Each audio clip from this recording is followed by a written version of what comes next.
Good afternoon, everybody, and welcome to today's training. My name is Tiffany Ziegler, and I'm the Training and Compliance Specialist here at the Medina County Board for Developmental Disabilities. I welcome you to today's presentation that is going to be on understanding funding sources. Excuse me, one second. Sorry about that. So let me start over here. Today's training is on understanding funding sources and service definitions and much more. Joining me today are our presenters, Courtney Jordan and Kim Bernardi, also both employees here at the Medina County Board for Developmental Disabilities. Throughout today's presentation, you are able to ask questions. You should have a question box. It may fall either to the right of your presentation screen or just below it. We will be able to answer questions prior to the conclusion of today's training. Today's training is being recorded and you can access it at a later date on our YouTube channel if you happen to step away or you need to step away or you missed any pieces or parts, or if you feel that there's somebody else that could benefit from the information that is shared with you today. So at this time, I'm going to turn it over to our presenters, Courtney and Kim.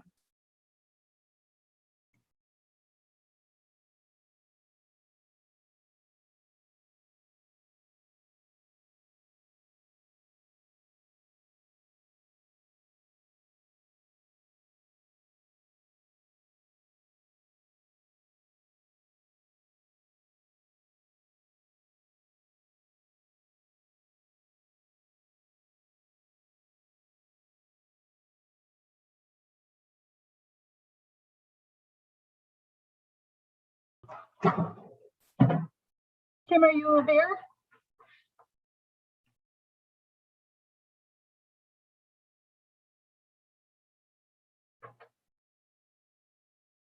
We can't hear you, Kim, if you're speaking.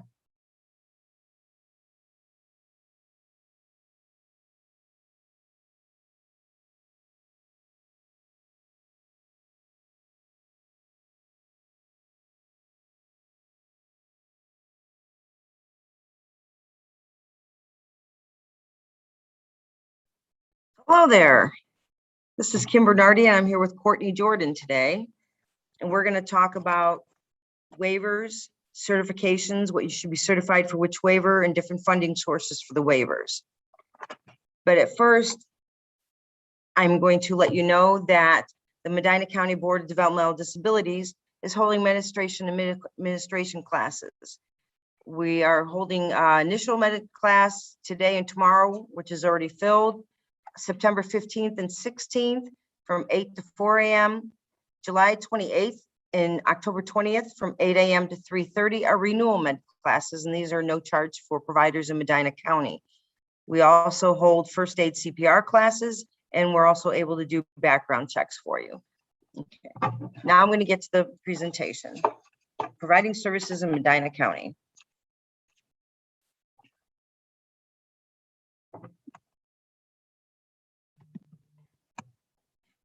What you'll learn today.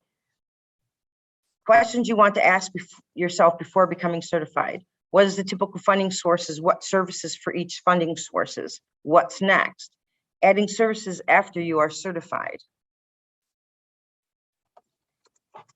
Some things you need to ask yourself. What services are you comfortable doing? Transportation, personal care, such as showering somebody, changing somebody, taking them out on activities. Do you want to work with someone you already know or new people? Do you have special skills like can you administer medications? Do you have the medication certifications? Do you have nursing skills? Are you experienced with working with challenging behaviors? Some of the common services are Homemaker personal care, HPC. Assist individuals with independent living skills. Examples are cooking, helping them cook, clean, grocery shopping, hygiene, activities, teaching them skills on being able to live independently. These are through the IO waiver and level 1 waiver. So everybody who wants to get certified for IO waiver and level 1 waiver, Homemaker personal care is one that you would want to check off when you're getting certified. HPC transportation. If you're an HPC provider, a lot of people miss this, is if you want to get paid for mileage, being the provider, you need to also check off this box when you're getting certified. This way you can transport individuals to outings, appointments, grocery shopping, medical appointments, and then you can bill per mile for this service. If you do not have this service certified and you're just Homemaker Personal Care, you can still transport the individuals, but you will not get reimbursed for mileage. Non-medical transportation, NMT. This is a service that transports individuals to their work, their day program, take them to volunteer sites, schools, even college, with local funds to work, day program, school program. You must meet the insurance criteria and sign a contract with Medina County Board of DD if it's through local funds, or you can bill through your waivers, the IO waiver, level 1 waiver, and self waiver. You can bill either per mile or per trip. Ohio Shared Living. This is for caregivers who make long-term commitments to sharing a home, helping with individuals' daily routines. You're inviting someone with a developmental disability to be part of your family. This can be resulting in a long-term relationship. Ohio Shared Living caregivers support people with developmental disabilities in a home setting, either the home of the live-in caregiver or the home of the person. And this is only under the IO waiver. Families who have their adult child living with them can also become Ohio Shared Living service providers for their individual. They can either become an independent provider or work through an agency that provides Ohio Shared Living that's certified.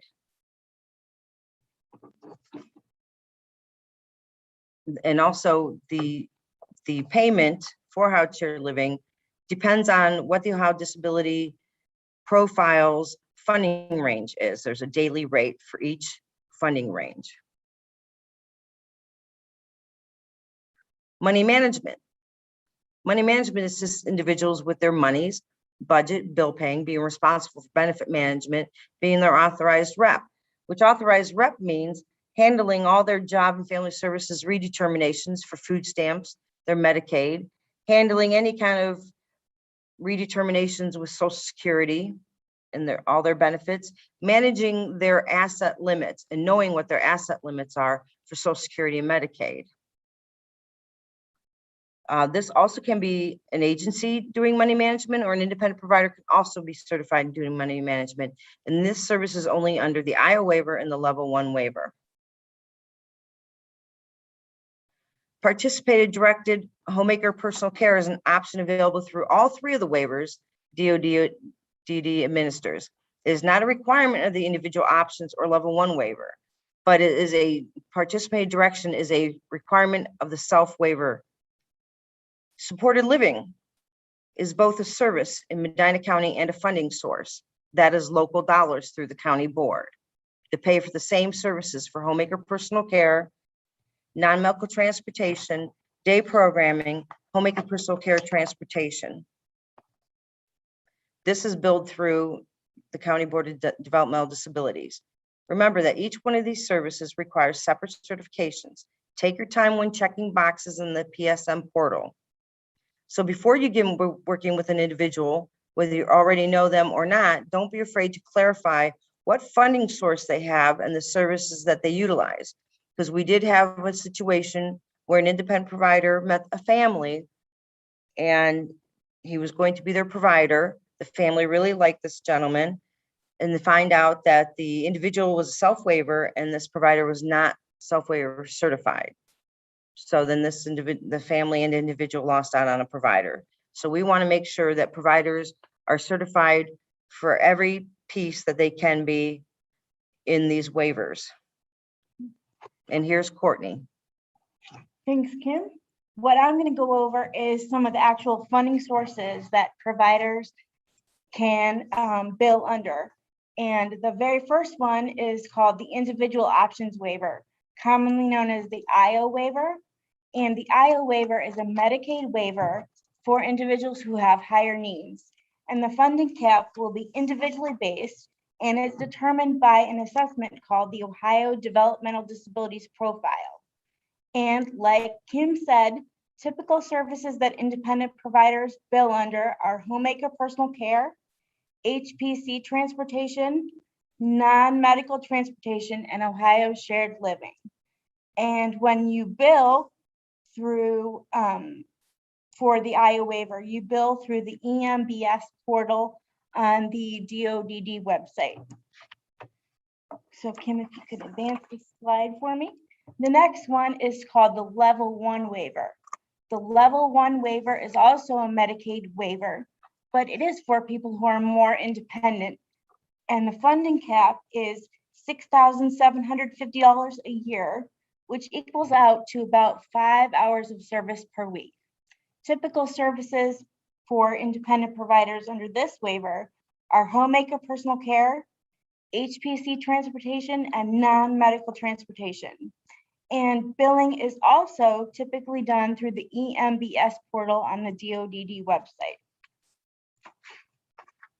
And finally, the last waiver that we administer is called the Self-Empowered Life Funding Waiver, or known as SELF waiver for short. And it is a Medicaid waiver, and it is for people who can be in charge of hiring and training the people who provide their services, although they can choose to have people help them with the tasks. Individuals can manage the budget for their waiver, and it's different because provider rates can be negotiated within the funding cap. And the funding caps are $45,000 for an adult and $30,000 for children. Typical services provided by an independent provider are a little bit different in that the service is called participant-directed HPC, and then HPC transportation and non-medical transportation. A difference in the self-waiver is that Morning Sun Financial Services is an agency that manages tasks like payrolls and taxes. Providers who work under self-waiver will need to fill out an employee packet with Morning Sun, and then they fill out Morning Sun timesheets in order to be paid. You don't go through the EMBS portal. And the final funding source is called supported living. And supported living is non-Medicaid related funding. It is funding that comes directly from the county board, but the assistance providers give can be the same as those with Medicaid waiver funding, but the only difference is, like I said, you get paid from the county board. And in Medina, if you're a provider working under supported living, you sign a contract with the county board and then submit timesheets to us. And timesheets can be found on our website, which is www.mcbdd.org.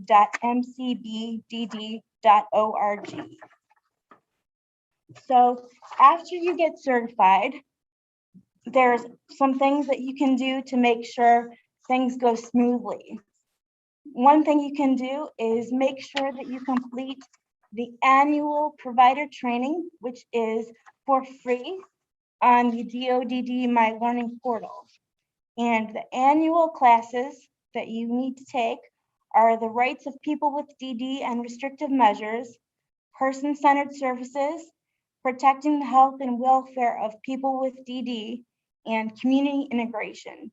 And I would just like to point out that sometimes providers feel like they need to take the 8 hours of classes every year.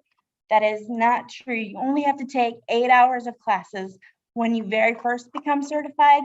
But after that, you do have to take these classes that I just mentioned on an annual basis. So the second thing you can do to make sure that everything goes smoothly is to always maintain your CPR and first aid certification. Do not let your CPR and first aid expire. If you need help with those, you can call us for assistance at 330-725-7751. And like Kim said, we are helping providers right now by providing CPR and first aid assistance. And as Kim said, you can also take medication administration training and always keep up with that too. And again, you can call us for assistance if you need help with that at 330-725-7751. I just want to jump in real quick. This is Kim. As far as like Courtney was saying, don't let your CPR and first aid expire. However, if it does expire, then therefore you should not be providing services to an individual if you're by yourself. You need another staff that has a first aid CPR until you get your certification renewed. Back to Courtney. Correct.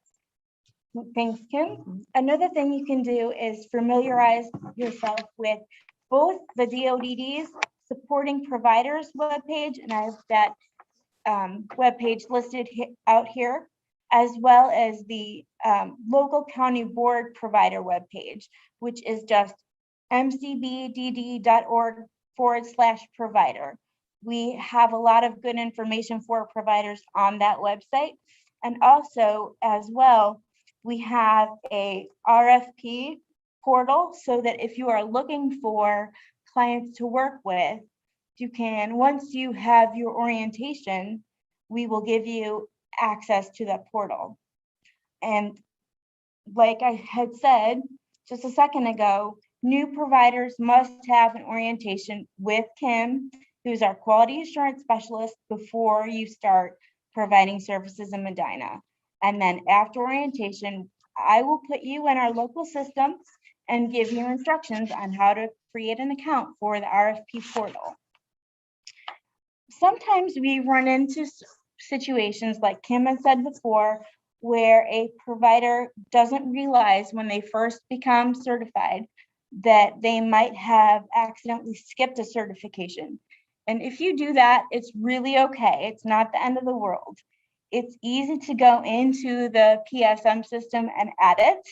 All you would have to do is use your username and password that you created for the PSM, log into your PSM portal, and click the blue provider certification box.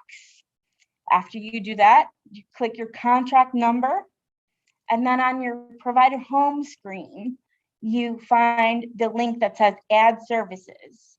And then you just find the check boxes for the services that you need, and then you continue through the rest of the certification portal screens. And then at the end, you do have to pay a $25 service addition fee.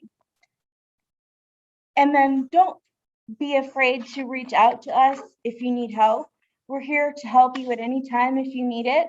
As an example, providers have DODD compliance reviews, and Kim can help you to prepare for that. If you feel like you need a refresher after your orientation, please let us know. And we understand, believe us, that a Medicaid provider, being a Medicaid provider, is intimidating, especially at first. So please don't be afraid to reach out to us for help, because we feel like we can all work together as a team and provide the best services possible to individuals that we serve. And Kim and I really like to help providers before they have problems. It's much easier to work proactively than try to help people later. So please don't be afraid to reach out if you need help. And this is Kim again. I just wanted to add some more of that, Courtney.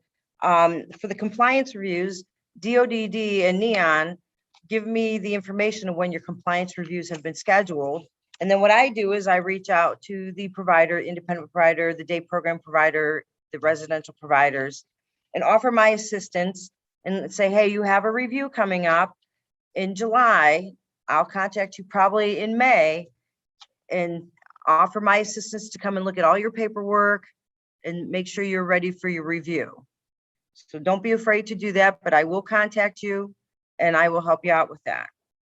And I just wanted to go back to one more thing about between the level 1 waiver and the self waiver. The level 1 waiver also pays for day programming services. However, that $6,750 cap, that's only for Homemaker personal care and their HPC transportation. There's a different funding in that for the non-medical transportation and the day program that does not touch the HPC funds for the residential. Also, for the self waiver, they also pay for day programming, but out of that cap for adults of $45,000, you can pay for day programming, non-medical transportation, HPC providers, and HPC transportation. However, you have to keep under that $45,000 cap. So somebody may not be able to go to day program 5 days a week. They might even be able to go to 2 or 3, depending on how much provider services they need. So there's a little bit of differences in these services. And the IO waiver is based on your DDP funding range.